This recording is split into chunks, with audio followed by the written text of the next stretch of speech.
Hey, what's going on, vinyl fanatics? Today I am going to share my comprehensive review of the Humminguru record cleaner, which I've been using for about a year at this point in time.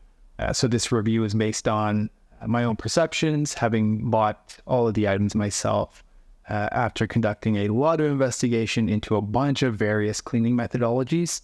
I'm sure some of you can relate. For those of you who aren't aware, the Humminguru is an ultrasonic record cleaner that promises to deliver relatively powerful cleaning action at a reasonably affordable price. So, does it succeed in doing this? Mostly, I think, yes, it does. It's smaller and it's a little less powerful than some of the other units on the market, but it is a lot more stylish. You may have read a lot of reviews that go back and forth suggesting it's either underpowered or maybe it doesn't work as well.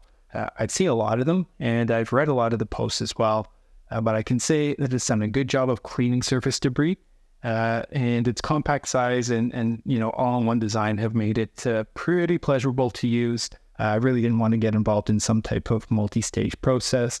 I just want to set it and forget it. Design and first impressions. I ordered mine direct as I live in Canada, and Amazon's pretty overpriced. So I made the journey from Hong Kong, and when I received it, my initial impressions were that it was fairly compact.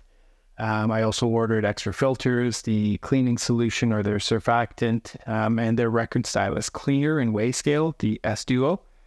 So while this isn't really going to cover the S Duo, I can say that it made setting up a new record player and really cleaning a stylus pretty much a breeze. In regards to the cleaning process, I found that it is fairly straightforward.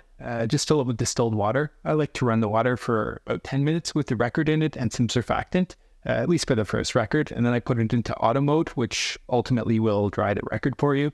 I usually batch my records, so any record after really just gets the longest auto cleaning session, which is I think about 10 minutes to both wash and dry the record. The noise is fairly annoying, but luckily I just close the door and leave the room. And I come back periodically to check on it and then just continue cleaning other records. I mean, it's pretty straightforward from that perspective. Performance, after a year of use, I can confidently say that the Humminguru has surpassed my initial expectations. I didn't really have high hopes given some of the sentiment online. You either seem to love it or hate it. So I guess I've fallen to the love it side of the equation. But I usually buy new records and find that it does a very good job cleaning them.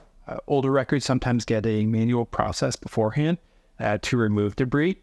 And then an auto cycle will usually have them playing fairly well, at least for my standards. So I looked at a lot of options, including manual vacuum cleaner style options that can tackle multiple records. But in the end, space is limited, and I really didn't want to break the bank for a record cleaner.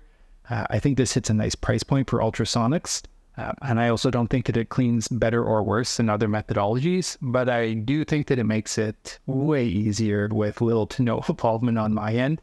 It really just continues to work without issue, and as noted, the surfactant seems to work pretty well with it, so I think they've taken the approach that if it ain't broke, don't fix it. So should you buy it? Well, if you're like me and you collect records and you want an affordable, relatively compact cleaner, the Humminguru is certainly worthy of your consideration.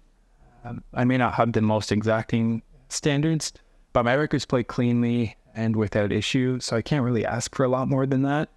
I would, again, recommend you take a look at it at the very least. Certainly you can buy more powerful machines, and if budget's not a consideration, maybe that's something to look into, but it has certainly met my use case.